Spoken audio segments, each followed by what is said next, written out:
నీ కళ నెరవేర్పు జరగనివ్వకుండా నేను ఆటంకపరిచేవాడు ఎవడో కాదు, నీ ఇంటోడే.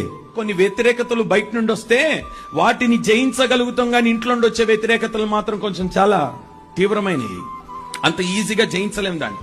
నీ ఇంటోడంటే నీ ఇంట్లో ఉన్న భార్యనో భర్తనో పిల్లలు మాత్రమే కాదు, సంఘం అనేది ఒక దేవుని ఇల్లు. ఈ ఇంట్లో కూడా కొందరు ఉంటారు వ్యతిరేకస్తులు. ఏమన్నా తెలుసా, నీ దర్శనాన్ని పాడు చేయడానికి, నీ ఉద్రిక్తను పాడు చేయడానికి, నీ కళను పాడు చేయడానికి. మనల్ని ఎవడు బయటోడు నష్టపరచడు, ఇంటోడే నష్టపరుస్తాడు. మన గురించి బయటోడు ఎవడు చెడు మాట్లాడు, మన ఇంటోడే చెడు మాట్లాడతాడు. మనల్ని వీధికి లాగేది బయటోడు కాదు, ఇంటోడే. రోషం తెచ్చుకోండి. యేసుక్రీస్తు రక్తము చేత మీరు కడగబడిన తర్వాత మీరు ఎలా ఉండాలో తెలుసా?